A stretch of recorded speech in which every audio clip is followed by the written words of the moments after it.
یوں ہی کھلائے ہمیشہ ہم نے آگ میں پھول. اور اس شعر کو میرے خیال سے ایک بلوچ سے زیادہ کوئی اور بہتر سمجھ نہیں سکتا. اور میں بیٹھا ہوا یہاں پر کچھ سوچ رہا تھا،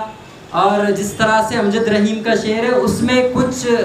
اردو زبان میں، اگر اس کو اردو لٹریچر میں دیکھیں تو اس کو ردیف کہتے ہیں. میں یہاں پر اس شعر کو، یہاں پر جتنے سامعین موجود ہیں ان سب کے ساتھ جو ہے اس کے کچھ ردیف ہیں کہ زندگاں من زندگاں او عملو من زندگاں. آپ کو اس شعر کا اندازہ ہو گیا ہوگا. میں جہاں پر آپ کے پاس اشارہ کروں تو آپ کو کھڑے ہو کر میرے خیال سے بہتر ہوگا. تو آپ سب سے گزارش ہے کہ آپ کھڑے ہو جائیں اور اس شعر کو بانو کی زبانی میں جو بانو کو خراج تحسین پیش کرتے ہوئے آپ سب سے گزارش ہے کہ اگر آپ کھڑے ہو جائیں. روک چوں روکے وڑا رجن تالا ہر برا زندگاں من زندگاں زندگاں من زندگاں. شام چوں مسلے گرو کل بلوچے چم میں رو زندگاں من زندگاں زندگاں من زندگاں. شگر باتا مغربا منی بانو کے نام و توار شگر باتا مغربا منی بانو کے نام و توار او عملو من زندگاں او عملو من زندگاں. ہر کسی چمرسیاں ہر کس پرسی گی بچار ہر کسی چمرسیاں ہر کپرسی گی بچار. شال سورا ہو قلار منی بانو کا نبازیاب لیاری ملیر مقران پر تو یک جا یک زبان زندگاں من زندگاں زندگاں من زندگاں. منتوار.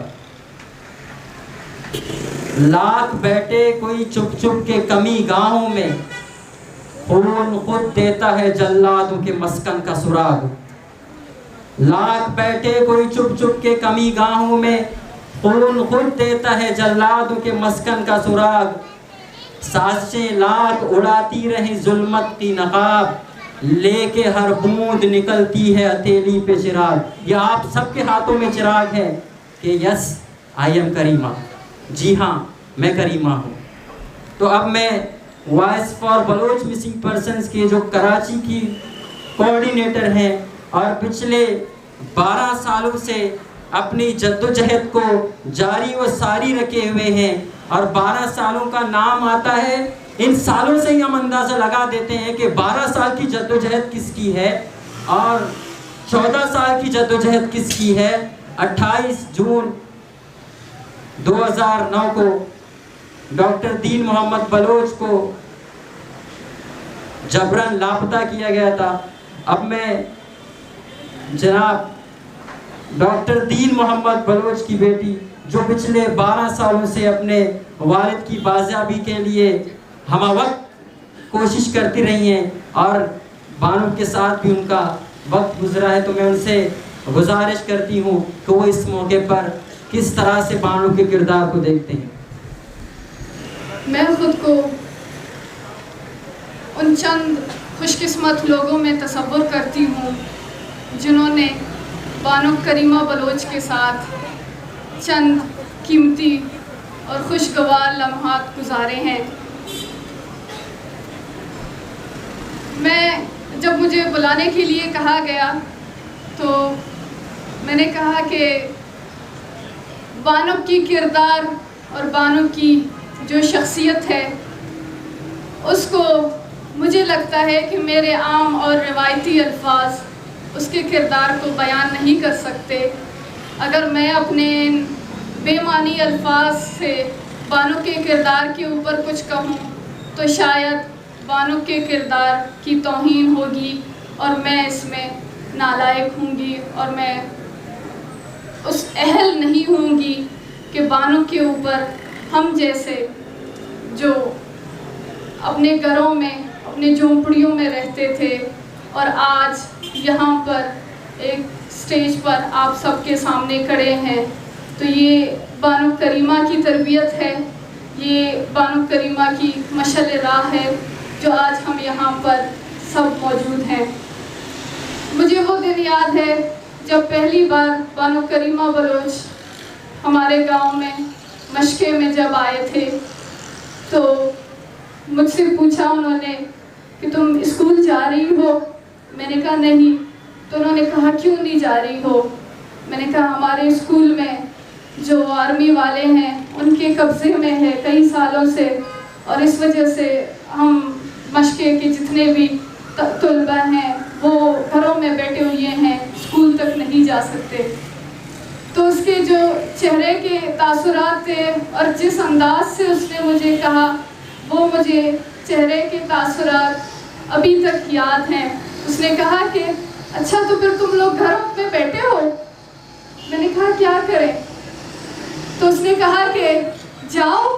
ادھر بیٹھو جہاں پر آرمی آپ کی اسکول کو قبضہ کر کے بیٹھا ہوا ہے، آپ ادھر ان کے سامنے بیٹھیں اور ان سے کہیں کہ یہ ہماری زمین ہے، ہماری اسکول ہے، ادھر ہمارا حق ہے، اور تم یہاں پہ کوئی نہیں ہوتے ہو کہ ہمارے اسکول پر یہاں پہ قبضہ کرنے والے۔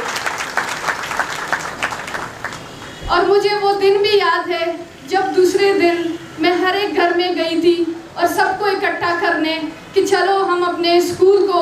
آرمی والوں سے واپس لے لیں گے اور واپس اپنی تعلیم کو شروع کریں گے۔ تو ہر ایک گھر سے میں نے تمام طلبات اٹھائے جو کئی ہزاروں کی تعداد میں مل کر جب ہم ادھر گئے اور وہاں پر ہم نے نعرے بازیاں کی، وہاں پر ہم وہ آرمی والوں سے ہم نے 2 دن تک ادھر سڑکوں پر بیٹھے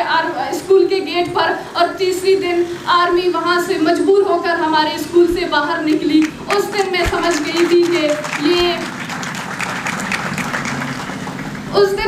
گئی تھی کہ یہ کوئی عام لڑکی نہیں ہے، یہ کوئی عام کردار نہیں ہے، اور اگر چلنا ہے تو اسی کے راہ پر چلنا ہے۔ آج اگر میں سمی بلوچ جو 12 سالوں سے اپنے والد کے لیے جدوجہد کرتی ہوئی آ رہی ہوں، تو میں سمجھتی ہوں مجھے یہ راستہ بھی کریمہ بلوچ نے دکھایا ہے، کیونکہ جس طریقے سے میں جس علاقے سے رہتی ہوں، جس علاقے سے میرا تعلق ہے، وہاں پر نہ اس طرح کی ایکٹیویٹیز ہوتی تھی، نہ ان چیزوں کا مجھے پتا تھا۔ واحد وہ کریمہ بلوچ تھی جنہوں نے مجھے کہا کہ جاؤ اپنے ابو کے لیے لڑو، تم چھوٹی ہو، تم آج بات نہیں کر سکتی ہو، کل تم بڑی ہوگی، کل تم اچھے سے بات کر سکو گی، لیکن خاموش نہیں رہنا ہے، اٹھنا ہے، کھڑا ہونا ہے۔ اور اسی دن میں اپنے گھر سے باہر نکلی اور میں اسی راہ میں سفر کر رہی ہوں جس راہ پر کریمہ سفر کر چکی تھی۔ جس طرح خاص طور پر ہمارے فیمیلز کے لیے جس طرح کی دشواریاں یہاں کی ریاست پیدا کر رہی ہے، جس طرح سے ہمیں ڈرانا، دھمکانا، ہمارے فیک تصویریں وائرل کرنا، ہمیں ہمارے موبائلز کو ہیک کرنا اور ہر طریقے سے ہمیں پریشان کرنا، روکنے کی کوشش کرنا، ہمارے ان ایکٹیویٹیز میں رکاوٹ ڈالنا، یہ سب چیزیں جب بھی میرے ساتھ ہوتی ہیں تو مجھے وہ کریمہ بلوچ کی باتیں یاد آتی ہیں کہ کریمہ بلوچ نے کہا تھا کہ میرے گھر میں واٹر گولے پڑے ہیں، میرے بہنوں کی چادریں کھینچی گئی ہیں، مجھے کئی دفعہ انہوں نے پکڑا ہے، ہراس کیا ہے، مجھ پر کئی FIR درج ہیں، لیکن دیکھو میں نے ہار نہیں مانا، میں ابھی تک چل رہی ہوں اور میں ابھی تک اس سفر کی جانب گامزن ہوں، تو رکنا نہیں ہے، جھکنا نہیں ہے، اس سفر کی جانب جانا ہے۔ تو میں بلوچستان کے تمام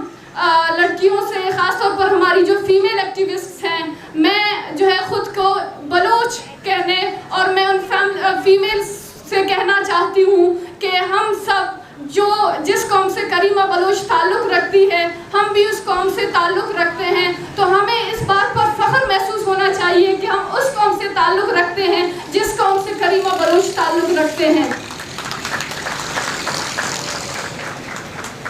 کریمہ کی دلیری کہیں، بہادری کہیں،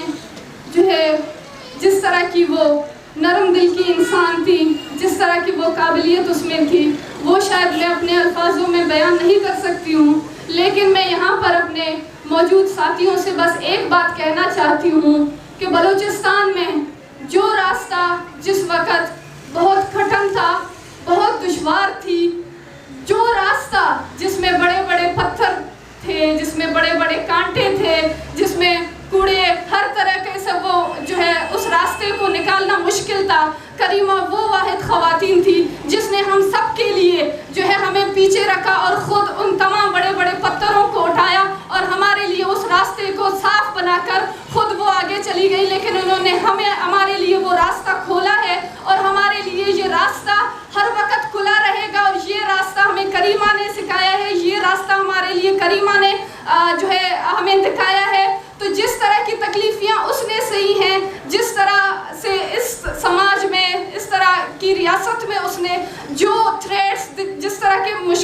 طرح کے مسائل برداشت کی ہیں وہ میں سمجھتی ہوں ہم میں سے آج کوئی نہیں کر رہی، کیونکہ انقلاب تب آتی ہے جب پہلی جو ہے آواز سامنے آتی ہے، اور ہم سب کے درمیان پہلی آواز وہ کریمہ بلوچ تھی جو ہم سب کے لیے انقلاب تھی، اور انقلاب آ گئی ہے اور میں سمجھتی ہوں ہمیں کریمہ کے نقش قدم پر چلنا ہے، اور میں اپنے تمام ساتھیوں سے گزارش کرتی ہوں کہ ہمارے لیے جو راستہ کریمہ نے کھولا تھا، جو راستہ ہمارے لیے کریمہ نے صاف کیا تھا، ہمیں اس راستے پر چلنا ہے، رکنا نہیں ہے۔